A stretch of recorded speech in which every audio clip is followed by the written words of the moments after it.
Hello friends, welcome to my channel. Today is the 12th day for our Palo Alto training video series.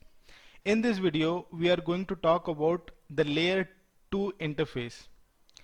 We have already covered security zones and interfaces, tap interface and virtual wire interface. If you try and understand the tap interface and the V-wire interface, both are the functionality of IPS. So if you deploy Cisco IPS, you'll get those two features, two type of interfaces in IPS, so that they can either prevent it or they can either detect an attack. Okay, and accordingly they will do the actions. But IPS will have more options like the Cisco IPS. Yeah. So in this video we are going to understand what is layer 2. So if you try and understand, first the Palo Alto can detect what are the applications that is going on without any actions. So you get the visibility with the tap interface. In virtual wire, you can take actions and few of the features will not work in VR, like the virtual wire interface. But in layer 2, it can understand the VLAN information as well. So I'll request you to watch this video till the end so that you can understand what is layer 2, what are the concept behind this, where we can deploy layer 2 interfaces. And also I'll request you, if you're new to my channel, please subscribe and click the bell icon so that you never miss a video from me.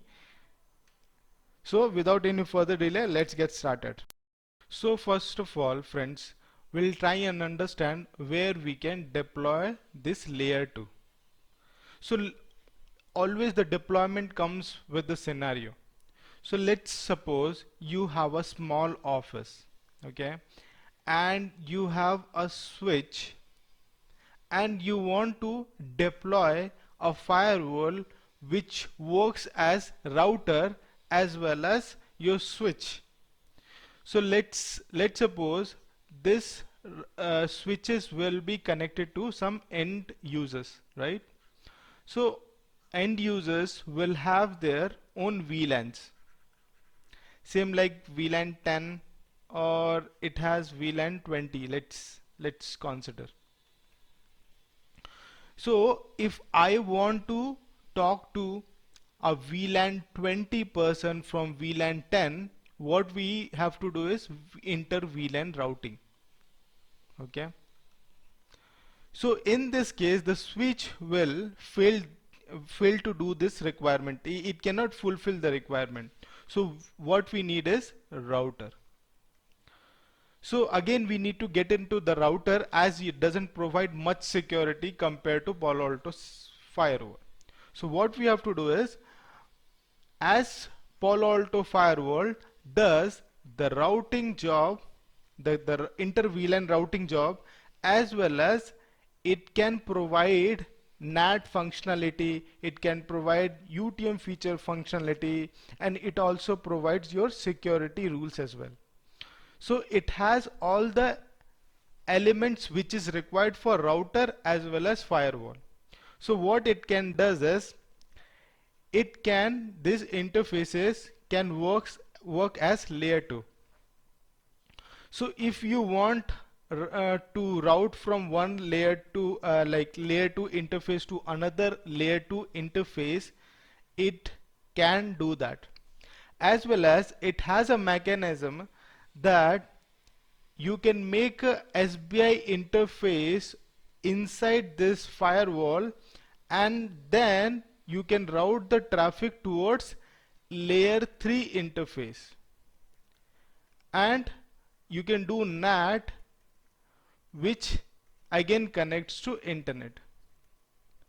So what I mean to say here is, the PC initiates the traffic, it goes to switch 1, switch 1 again extend its VLAN and it goes to Palo Alto firewall. Now Palo Alto firewall will have a SBI interface inside it. So it understands the layer 2 information, the VLAN information, then it goes to SBI interface.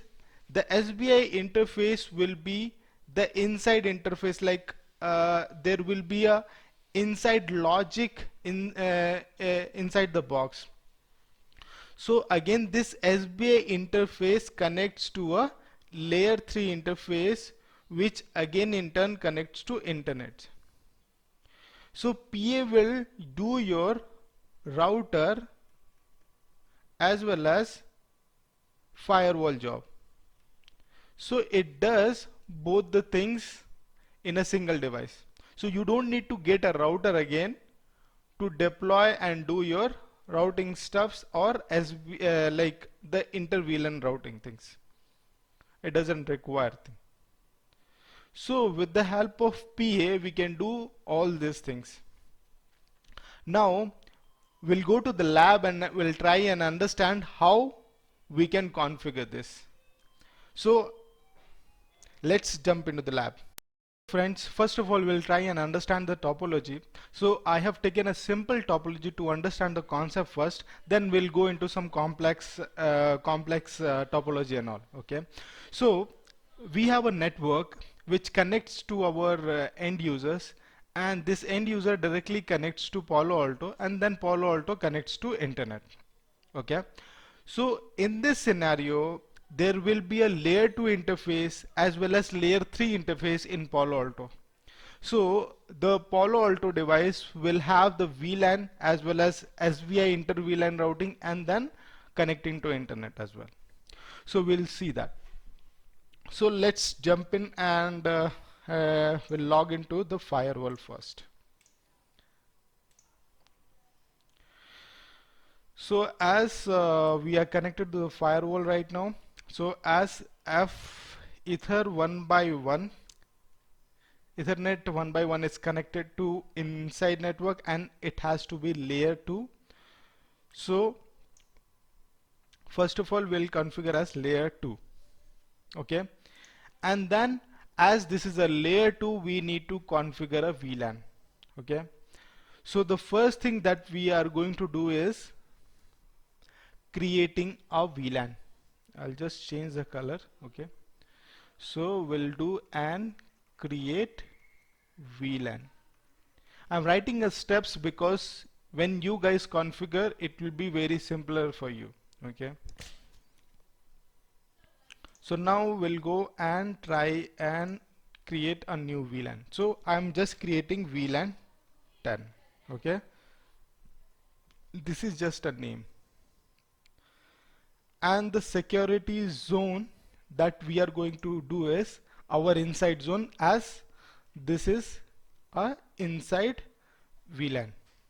So the second step is creating zone. Okay, now after creating zone we just create a zone inside, as this zone will be layer 2 type. Click OK. So we have configured the interface type, VLAN and zone. So we are done with the layer 2 configuration. Now we'll go and configure layer 3 interface which connects to internet now. So as this is a layer 3 interface, we'll just select layer 3, and the virtual interface for routing it will be default, and the security zone, again we need to create a security zone for outside, and this security zone will be layer 3. So we'll click OK and we'll do a commit. Okay, so after creating a VLAN, creating a zone, will configure the interfaces. Interface config, and after that we'll do a commit. So now after doing the commit, we'll configure VLAN. Okay, so doing the configuration of VLAN, we'll create a new zone. a layer 3 zone as well. So why we have to configure a layer 3 zone is because when the PC send the information to PA, as it is a part of layer 2, it goes to SBI, right? The traffic moves to SBI, and SBI is a layer 3 again. It will be having IP address. So that is the reason we are creating a layer 3 zone. That is the reason actually we are creating a layer 3 zone. So what we have to do is, I'll just show you in the lab. So we'll go to VLAN and add a new VLAN. We'll just tag the VLAN with 10, and then VLAN information that we have already created a VLAN 10, and virtual router will be default, because as layer 3 interface has a default virtual router, we have to configure into the same virtual router where we need to route the traffic, and we have to create a new zone. Maybe we can say as inter VLAN zone, something like that, so we can understand this, and it will be layer 3. So click OK, and we'll do OK. So we are also done with the VLAN configuration. Now the last two parts will be creating rules, and 6th is NAT. So that is the 6 steps that you need to configure to get an internet, and how we can understand the concept behind layer 2 interface. Okay, so now try and move to policy section, and we'll create a policy now.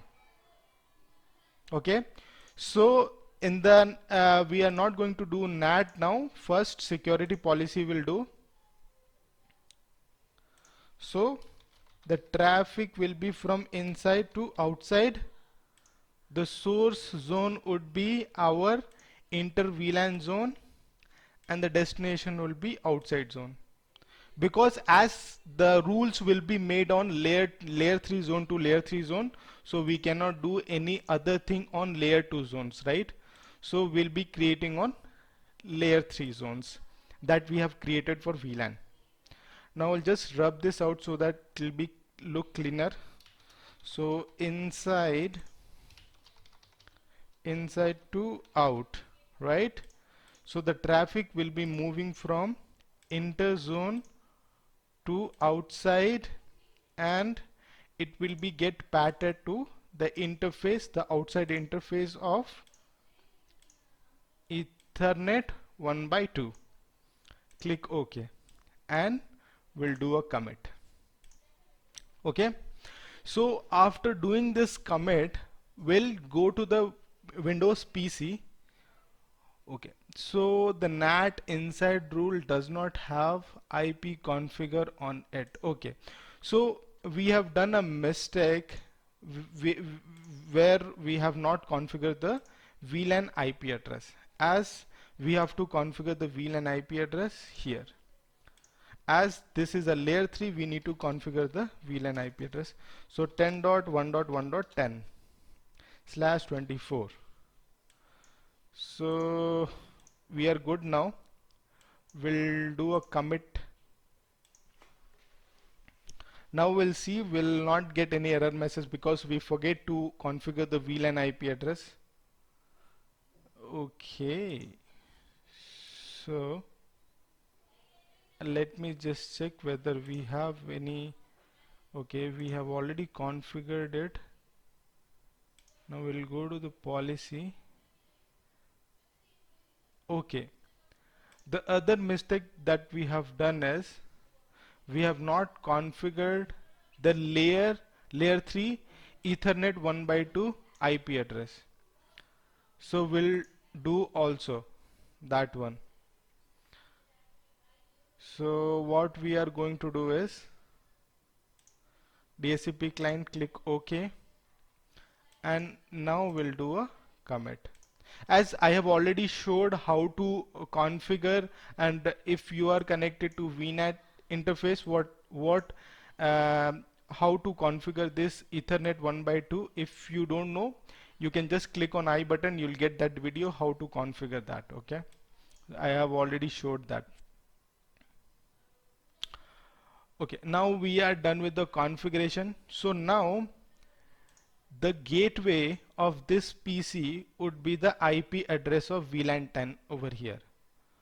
So we'll go and see what is the IP address that is configured right now. So right now the default gateway which is configured right now for the PC is the same IP which we have configured on VLAN 10. Now we'll try and access google.com over here, and we'll see we are getting internet, and when we go to the monitor we'll see in the session browser that the traffic is coming through the Palo Alto firewall and we are getting the internet. Now I'll just show you that it is coming on inside out rule, and if we go and see, the name of the policy is inside out. So it is hitting to the right policy and it is hitting to correct hit count. We can also see the hit count as well. So it is going through the Palo Alto, even it is hitting the correct policy. And if you want to see the NAT as well, the count, you can also see the hit count is also increasing for NAT. So this is what I wanted to show in this video. If you like it, please like this video. If you have any suggestion or any comments for this video, you can do on the comment section, or you can send me an email so that I can add those feedback to the next video and improve the video. And also, if you are new to my channel, please hit the subscribe and enable the bell icon so that you never miss a video from me. Thank you so much for watching.